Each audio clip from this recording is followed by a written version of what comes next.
சென்னை மீனம்பாக்கம் விமான நிலையத்தில் பாஜக மாநில தலைவர் அண்ணாமலை கோவை செல்லும் முன் செய்தியாளர்களிடம் கூறியதாவது,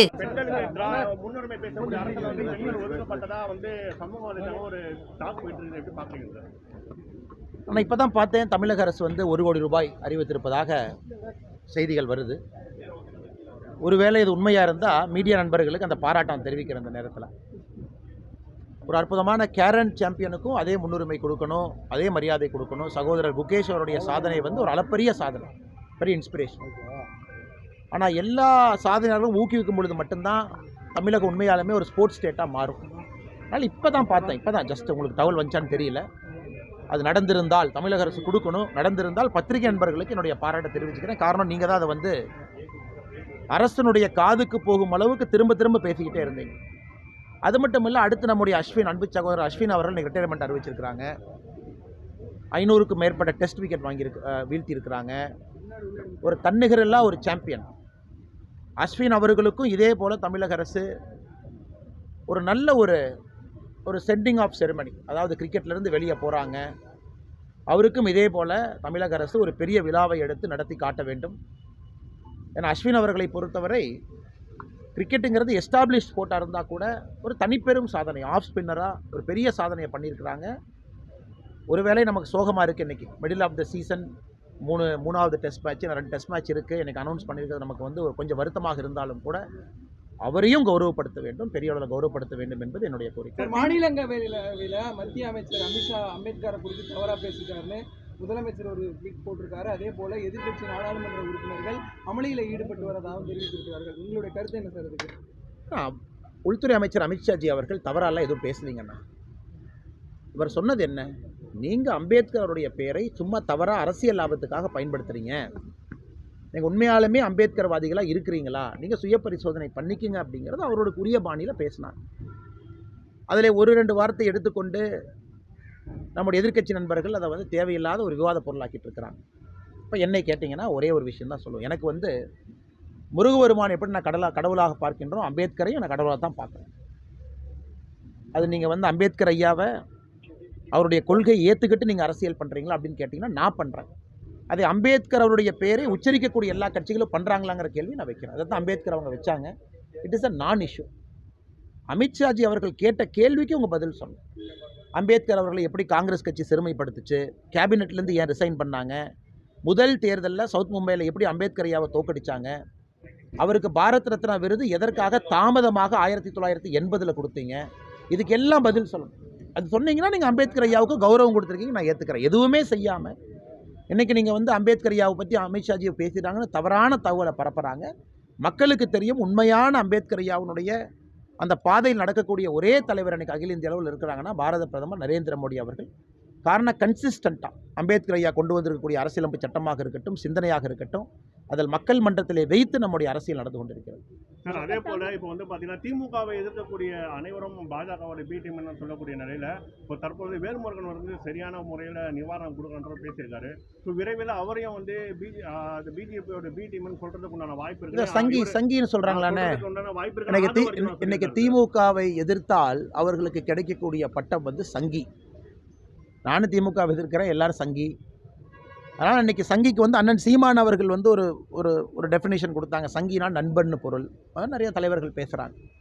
அதனால் இன்றைக்கி வந்து திமுகவை பொறுத்தவரை யார் திமுகவை எதிர்த்தாலும் அவங்க பிஜேபியினுடைய A team, B team, C team, D team அதெல்லாம் பேர் வச்சாங்கன்னா எல்லா நண்பர்களும் புரிந்து கொள்ள வேண்டும், திமுகவை எதிர்த்தா அது பாரதிய ஜனதா கட்சி மட்டும்தான் அப்படிங்கிறத திமுக அதை நோக்கி பயணம் செய்கிறாங்க.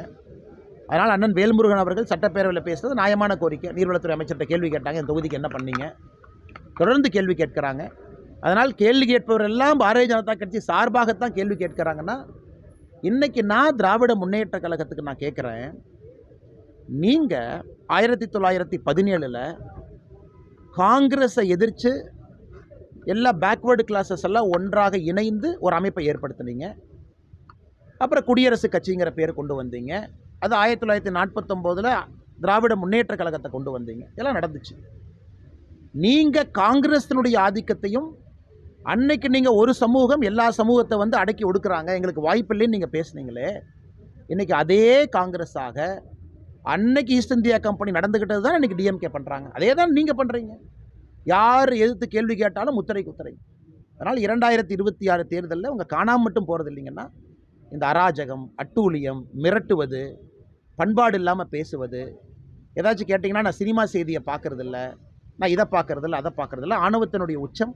அதற்கெல்லாம் மக்கள் முடிவு கட்டுவார்கள் என்கிற நம்பிக்கை எங்களுக்கு இருக்குது. சார், தொடர்ந்து சகோதரி ஏதோ தமிழ்நாட்டுல அப்பா கேட்கணும் மகனை தான். கொல்றது, மகன் அப்பாவை கொல்றது, அந்த மாதிரி போயிட்டு இருக்கு சார் போதையில. இதுக்கு தமிழ்நாடு அரசு போதுமான விழிப்புணர்வோ இல்ல தேர்தல் இதில் சொன்ன மாதிரி மதுக்கடையில் ஆனால் இன்னைக்கு போதைகளுடைய கூடாரமாக, போதைப் பொருட்களுடைய கூடாரமாக தமிழகம் மாறியிருக்கல, எந்த மாற்று கருத்து இல்லைங்கண்ணா. கோர கொலைகள் எப்படி வருதுங்கண்ணா? கஞ்சா உள்ளே வரும்போது கோரமான கொலைகள். அருவாள் கலாச்சாரம் வேறு லெவலுக்கு போயிடுச்சு. நேற்று வெள்ளூரில் கேவி குப்பத்தில் எங்களுடைய பாரதிய ஜனதா கட்சியினுடைய தொண்டரை வெட்டி கொலை செஞ்சாங்க. தமிழ்நாடு முழுவதும் தினமும் நீங்கள் எடுத்து பார்த்தீங்கன்னா யாரோ ஒருத்தர் எங்கேயோ படுகொலை நடந்து கொண்டிருக்கிறது. இது திடீர்னு எப்படி வந்துச்சு இந்த கலாச்சாரம்? காரணம், எங்கேயே சென்றாலும் கூட மூலை முடுக்கள் எல்லாம் போதை கிடைக்குது. அதனால் திமுகவை பொறுத்தவரை அட்டர் ஃபெயிலியர். சும்மா அவங்க உதயநிதி நடக்கிறத பார்த்தா எஜமான் காலடி மண்ணெடுத்து அப்படின்னு இவங்களே ஒரு பேக்ரவுண்ட் சாக்கு போட்டு டிஐபிஆர் போடுறாங்க. அதையெல்லாம் பார்க்க வேண்டிய கொடுமை நமக்கு இருக்குது. உண்மையான பிரச்சனைகள் பேசப்படாமல் இருக்குது. அண்ணன் சொன்ன மாதிரி போதை கலாச்சாரம் உண்மையான பிரச்சனை, அதை நாம் பேசுகிறோம். ஆனால் ஊடகத்தில் எந்த அளவுக்கு அழுத்தமாக நம்மால் பேச முடிகிறது அப்படிங்கிறது ஒரு கேள்விக்குறி தான். அதனால் மக்கள் பார்த்து கொண்டிருக்கின்றார்கள். லா அண்ட் ஆர்டர் தான் ஒரு அரசினுடைய முதல் வேலை. அதே தமிழகத்தில் ஃபெயில் ஆயிருச்சு. அரசு இயந்திரம் செயலிழந்து நிற்கிறது. அரசுனால் உருப்படியான ஒரு விஷயத்தை செய்ய முடியல. எங்களுடைய ஒரே நம்பிக்கையை நாங்கள் பேசிக்கிட்டே இருக்கோம், மக்களும் கேட்டுட்ருக்காங்கன்னு நம்புகிறோம். மக்கள் ஓட்டு போடும் பொழுது யோசித்து ஓட்டு போடுவாங்கன்னு நான் நினைக்கிறேன். சார், மத்திய பாஜகவோட செல்ல குழந்தை உதயநிதியும் நல்ல குழந்தை ஸ்டாலினும் ஜெயக்குமார் விமர்சனம் பண்ணியிருக்காரு. அதே மாதிரி டிடிவி தினகரன் வழக்குகளுக்கு பயந்து தான் பாஜகவோட இணைந்திருக்காரு அப்படின்னு சொல்லியிருக்காரு. எனக்கு தெரியலிங்க. ஜெயக்குமார் அண்ணன் அப்பப்போ ஏதாச்சும் பேசுவாங்க. அப்போ கொஞ்ச நாளைக்கு முன்னாடி செல்ல குழந்தை அவங்க இருந்தாங்களா? 2021 தேர்தலுக்கு முன்பு செல்ல குழந்தையாக இவங்களே உங்களை சொல்லிக்கிறாங்களா? அதனால் ஒரு விஷயத்தை அவர்கள் புரிந்து கொள்ள வேண்டும். நான் திரும்ப கேட்குறேங்க. நான் ஒரு மாதிரி என்ன சொல்கிறது, ஒரு கோபத்திலே அந்த கேள்வியை கேட்குறேன். இன்றைக்கி தமிழகத்தில் யாராச்சும் ஒருத்தரை திட்டி பேசணும் அப்படின்னா உடனே பாஜகவோட சம்மந்தப்படுத்தி பேசிட்டா நம்ம திட்டி பேசுகிறதா கணக்கா? இன்றைக்கி எல்லோரும் இந்த வேலையை தான் செய்கிறாங்க. திமுக வெறுத்து கேள்வி கேட்டால் நீ பாஜகவோட பி டீம், திமுக வெறுத்து அதிமுக கேள்வி கேட்டால் திமுக பாஜகவோட சி டீம்.